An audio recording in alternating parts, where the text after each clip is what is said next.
warahmatullahi wabarakatuh. Bismillahirrahmanirrahim. Alhamdulillahirabbil alamin. Assalatu wassalamu ala asrofil anbiya wal mursalin Sayyidina Muhammadin wa ala alihi wa sahbihi ajma'in, amma ba'd. Yang saya hormati Ustadz Muhammad Nizam Hamami Bicandra SPD MPD selaku dosen pengampu mata kuliah produksi multimedia. Yang saya hormati teman-teman seperjuangan PBAB 1, ikhwan wa akhwati, dan tak lupa pula teman-teman lain yang mungkin juga sedang menyaksikan video pada kali ini. Puji syukur alhamdulillah marilah kita panjatkan kepada Allah Subhanahu wa taala yang telah memberikan kita segala nikmat dan rahmatnya sehingga kita bisa melakukan pembelajaran seperti saat ini meski secara virtual, namun tanpa mengurangi rasa semangat dan rasa khidmat kita untuk terus belajar. Shalawat serta salam marilah kita curahkan selalu kepada Nabiullah Muhammad SAW yang telah berhasil membawa kita dari lautan jahiliyah menuju daratan yang penuh dengan ilmu pengetahuan seperti saat sekarang yang kita rasakan ini. Baiklah teman-teman, pada pertemuan kedua kita kali ini kita akan membahas tentang qawaidun nahwiyah atau kaidah-kaidah dasar dalam ilmu nahwu. Di mana kaidah-kaidah ilmu nahwu di sini membahas tentang tata cara bagaimana kita membaca kalimat Arab dengan benar. Oleh karenanya, untuk bisa menguasai dan mempelajari bahasa Arab dengan baik dan benar, maka penting bagi kita untuk bisa menguasai ilmu qawaidun nahwiyah di sini. Oleh karenanya, pada siang kali ini kita akan belajar tentang qawaidun nahwiyah atau kaidah-kaidah dalam ilmu nahwu, khususnya materi tentang i'rab. Tentunya teman-teman sudah sangat familiar bukan dengan kata-kata i'rab? Nah, pada kali ini kita akan mempelajarinya secara tuntas. Karena apa? Karena i'rab di sini merupakan materi dasar yang sangat penting untuk dipelajari, untuk dikuasai oleh kita agar kita bisa memahami bahasa Arab dengan baik dan benar. Dan kita bisa melangkah pada pembelajaran lanjutan dalam qawaidun nahwiyah. Nah, berbicara tentang i'rab, apa sih i'rab itu? Untuk bisa memahami i'rab secara gamblang, saksikan video pembelajaran kali ini sampai akhir nanti. Al-i'rabu huwa taghyiru awakhiril kalimi li ikhtilafil awamili ad-dakhilati 'alayha lafdhan aw taqdiran. I'rab adalah perubahan akhir kata karena berbedanya amil yang masuk pada kata tersebut, baik perubahannya tampak atau dikira-kirakan. Dari pengertian i'rab tersebut jelas bahwasanya terkadang terjadi perubahan yang tampak dan ada kalanya pula perubahannya dikira-kirakan. Nah, yang dimaksud dengan perubahan yang tampak dan perubahan yang dikira-kirakan dalam i'rab di sini apa sih? Nah, untuk pembahasan ini kita akan membahasnya pada pembahasan berikut, yakni tentang macam-macam atau jenis-jenis i'rab. Jadi, dalam i'rab terdapat jenis-jenisnya loh teman-teman. Apa saja sih jenis-jenis atau macam-macam dalam i'rab itu? Terdapat 3 jenis i'rab. Yang pertama yaitu i'rab lafzi. Yang kedua yakni i'rab taqdiri. Dan yang terakhir adalah i'rab mahalli. Nah, kita juga akan bahas apa saja pengertian dari masing-masing ketiga jenis i'rab tersebut agar kita benar-benar bisa memahami apa itu perubahan tampak dan perubahan yang dikira-kirakan dalam i'rab. Yang pertama yakni i'rab lafzi. Dia adalah i'rab atau perubahan harokat akhir kata karena tuntutan amil, di mana secara lafadz perubahannya dapat dibedakan karena sejak awal tanda i'rabnya muncul secara kasat mata atau jelas. Contohnya seperti lafadz Muhammadun yang berubah menjadi Muhammadan dan berubah menjadi Muhammadin. Nah, terlihat dengan sangat jelas kan teman-teman perubahan harokat akhir kata dari ketiga lafadz yang sama tersebut, namun memiliki tanda i'rab yang berbeda dan bisa dilihat. Yang kedua yakni i'rab taqdiri. Dia adalah i'rab atau perubahan harokat akhir kata di mana perubahannya dikira-kirakan. Artinya, sebenarnya kata itu memiliki tanda i'rab, Hanya saja tidak bisa dimunculkan tanda i'rabnya karena alasan-alasan tertentu seperti lifikol atau karena berat, walit ta'adzur atau karena sulit. Lalu, apa saja sih isim-isim yang terkategori dalam i'rab takdiri ini? Jadi, terdapat 3 macam isim yang dikategorikan perubahan akhir katanya termasuk dalam kategori i'rab takdiri di sini. Nah, 3 isim itu apa saja? Yang pertama, isim mangkus, yakni isim yang diakhiri ya. Tanda kutip, isim mangkus saat rofa dan jarnya saja ya teman-teman. Contohnya al-qadhi, dimana ketika rofa dia tetap dibaca al-qadhi, tidak boleh dibaca al-qadhiyu. Begitupun saat jar, dia tetap dibaca al-qadhi, tidak boleh dibaca al-qadhi. Yang kedua, yakni isim maksur. Dia adalah isim yang diakhiri alif, baik saat rofanya, saat nasab, ataupun saat jarnya. Seperti Musa, baik dalam keadaan rofa, nasab, atau jar, dia tetap dibaca Musa. Tidak boleh dibaca Musayu, atau Musayi, atau Musaya, tapi tetap dibaca Musa.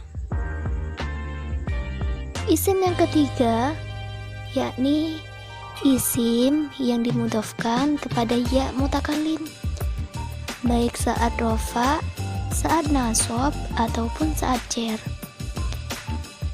Seperti kata ummi yang bermakna ibuku. Perhatikan dengan baik ya teman-teman, dia adalah isim yang dimudhofkan kepada ya mutakallim. Itu sebabnya dia bermakna ibuku. Saat nasab, saat jar, ataupun saat rofa, dia tetap dibaca ummi. Tidak boleh dibaca ummiyah, ummiyuh, atau ummiyi, tapi tetap dibaca ummi. I'rab yang ketiga yakni i'rab mahalli, adalah i'rab atau perubahan harokat akhir kata di mana perubahannya bersifat mahalli. Artinya sejak awal kata itu tidak punya tanda i'rab, maka selamanya pun i'rabnya tidak akan pernah muncul. Nah, apa saja isim-isim yang menggunakan i'rab mahalli ini? Ada 3 isim juga loh yang menggunakan i'rab mahalli, yakni isim mabni, jumlah, baik jumlah fi'liyah atau jumlah ismiyah, dan hikayah. Ketiga-tiganya tanda i'rabnya menggunakan tanda i'rab mahalli, di mana dia tidak punya tanda i'rab dan tidak akan pernah muncul tanda i'rabnya. Berbincang tentang i'rab atau perubahan harokat akhir kata, memangnya harokat akhir dari sebuah kata itu bisa berubah menjadi bagaimana saja sih? Nah, untuk perubahan harokat akhir kata, di sini kita akan membahasnya juga dalam pembagian i'rab, di mana dalam pembagian i'rab terbagi menjadi 4, yaitu i'rab rofa, i'rab nasab, i'rab jar, dan i'rab jazm. Nah, teman-teman, sekarang kita akan membahas satu persatu dari masing-masing keempat pembagian i'rab tadi. Kita mulai ya dari yang pertama, yakni i'rab rofa. Di mana i'rab rofa di sini memiliki tanda asli yakni dhammah. Tetapi selain dhammah, i'rab rofa juga memiliki 3 tanda atau identitas lain loh teman-teman. Apa saja sih tanda i'rab rofa selain dhammah itu? tanda i'rab rafa selain dhammah yakni wawu, alif, dan thubutun nun atau tetapnya nun. Nah, jadi keseluruhan tanda atau identitas yang dimiliki oleh i'rab rafa ada 4 ya teman-teman. Kira-kira keempat dari tanda yang dimiliki oleh i'rab rafa tersebut digunakan pada isim apa saja ya? Tentunya digunakan pada isim yang berbeda-beda. Nah, kita juga akan ulas ya masing-masing dari keempat tanda i'rab rafa tersebut digunakan pada isim apa saja. Baiklah, kita mulai dari membahas dhammah sebagai tanda asli dari i'rab rafa. Dhammah digunakan di 4 keadaan, yakni pada 3 isim dan 1 fi'il. Yang pertama, dhammah digunakan pada isim mufrad, contoh rajulun. Yang kedua, dhammah digunakan pada jamak takfir, contoh rijalun. Kemudian, dhammah digunakan pada jamak muannats salim, contoh muslimatun. Dan terakhir, dhammah digunakan pada fi'il mudhari' yang tidak bertemu dengan apapun. Artinya, fi'il mudhari' yang tidak berakhiran dengan alif tasniyah, dengan wawu jamak, ya muannats mukhatabah, nun taukid ataupun nun niswah. Contohnya yadribu. Selanjutnya tanda kedua dari i'rab rafa yakni wawu, di mana wawu digunakan pada 2 tempat, yakni jamak mudzakkar salim, contoh muslimuna. Perhatikan kata muslimuna, tanda i'rabnya menggunakan wawu. Yang kedua, wawu digunakan pada asmaul khamsah atau isim-isim yang 5. Contohnya abuka, akhuka, hamuka, zumalin, dan fuka. Nah, perhatikan dari kelima isim-isim tersebut yang disebut asmaul khamsah, tanda i'rab rafa'nya menggunakan wawu. Tanda ketiga dari i'rab rafa adalah alif. Dan alif hanya digunakan pada isim mutsanna saja atau isim tathniyah. Dia adalah isim yang bermakna ganda. Contohnya rajulani, bermakna 2 laki-laki. Kata rajulani yang termasuk isim mutsanna, tanda i'rab rafa'nya menggunakan alif. Tanda terakhir dari i'rab rafa adalah tetapnya nun atau thubutun nun. Thubutun nun di sini hanya digunakan pada af'alul khamsah atau fi'il-fi'il yang 5. Af'alul khamsah di sini adalah 5 fi'il mudhari' yang bersambung dengan alif tasniyah, wawu jamak, dan ya muannats mukhatabah. Fi'il-fi'il yang 5 di sini diantaranya yaf'alani, yaf'aluna, taf'alani, taf'aluna, dan taf'alina. Maka semua dari kelima fi'il mudhari' tadi yang disebut af'alul khamsah, i'rab rafa'nya memakai tetapnya nun atau thubutun nun. Pembagian i'rab yang kedua adalah i'rab nasab, di mana yang kita tahu dari i'rab nasab tandanya adalah fathah. Namun seperti i'rab rafa, i'rab nasab pun memiliki tanda atau identitas lain selain fathah. Apa saja tanda lain i'rab nasab selain fathah? Yakni alif, ya, kasroh, dan hadzfun nun atau membuang huruf nun. Setelah kita mengetahui keseluruhan tanda dari i'rab nasab tadi yang ada 5, Sekarang kita akan membahasnya satu persatu dari kelima tanda i'rab nasab tersebut. Kita mulai dari fathah dulu sebagai tanda dari i'rab nasab, di mana fathah digunakan pada 3 keadaan, yakni 2 isim dan 1 fi'il. Pertama, fathah digunakan pada isim mufrad, contohnya rojulan. Yang kedua, fathah digunakan pada jamak taksir, contohnya rijalan. Dan yang terakhir, fathah digunakan pada fi'il mudhari' alladzi lam yattasil bi akhirih syai'un. Artinya fi'il mudhari' yang tidak bersambung dengan apapun atau tidak berakhiran dengan alif tasniyah, waw jamak, ya muannasah mukhatabah, nun niswah ataupun nun taukid. Contohnya seperti riba.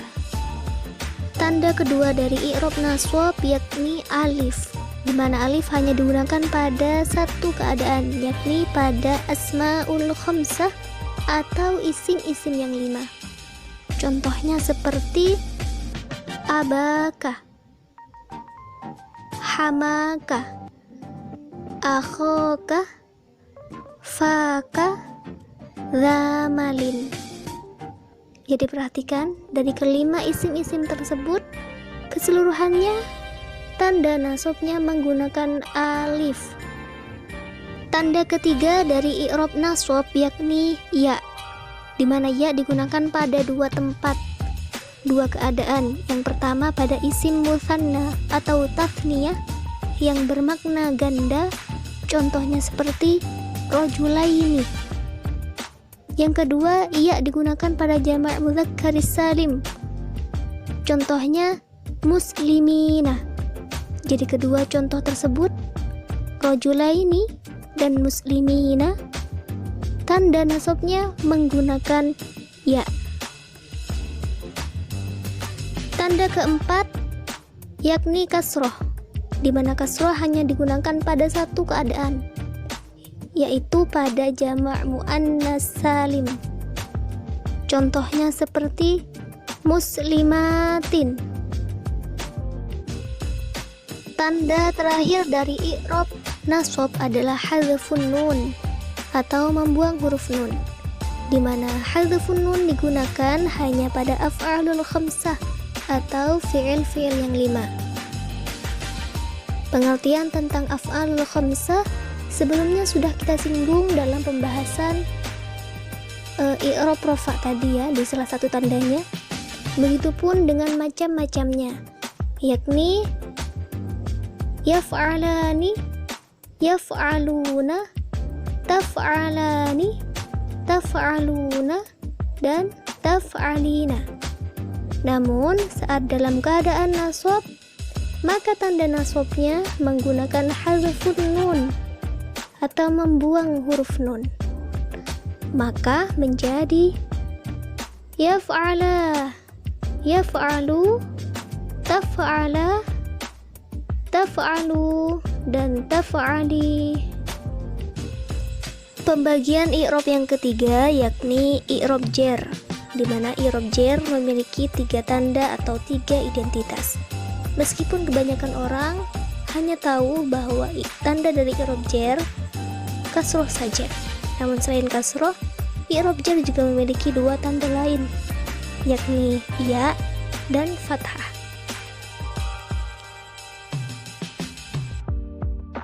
Dari ketiga tanda i'rab jar tersebut tentunya digunakan pada isim yang berbeda-beda. Itu sebabnya kita akan ulas satu persatu dari ketiga tanda i'rab jar tersebut. Yang pertama, kita bahas kasroh sebagai tanda i'rab jar yang digunakan pada 3 keadaan. Yakni yang pertama, kasroh digunakan pada isim mufrad munsharif atau isim mufrad yang bisa ditasrif dan juga bisa menerima tanwin. Contohnya bi Muhammadin. Yang kedua, kasroh digunakan pada jamak taksir munsharif. Artinya, jamak taksir yang bisa ditasrif dan bisa menerima tanwin. Contohnya birijalin. Yang terakhir, kasroh digunakan pada jamak muannas salim. Contohnya bimuslimatin. Tanda kedua dari i'rab jar yakni ya, di mana ya juga digunakan pada 3 keadaan. Yang pertama pada isim musanna atau isim tasniyah. Contohnya birajulaini. Yang kedua, ya digunakan pada jamak mudzakkar salim. Contohnya bimuslimina. Dan yang terakhir, ya digunakan pada asmaul khamsah. Contohnya biabika, biakhika, bifika, bihamika, bidzimalin. Perhatikan dengan baik-baik bahwa ketiga contoh tersebut, contoh dari isim musanna, jamak mudzakkar salim, dan asmaul khamsah, keseluruhannya tanda jarnya menggunakan ya. Selanjutnya, tanda terakhir dari i'rab jar yakni fathah, di mana fathah hanya digunakan pada isim ghairu munsharif saja. Isim ghairu munsharif artinya isim yang tidak bisa ditasrif dan juga tidak bisa menerima adanya tanwin. Contohnya bi ahmada. Tidak boleh dan tidak bisa dibaca bi ahmadin karena dia termasuk isim ghairu munsharif yang tanda jarnya menggunakan fathah. Pembagian i'rab yang terakhir yakni i'rab jazm, di mana i'rab jazm memiliki 3 tanda atau identitas.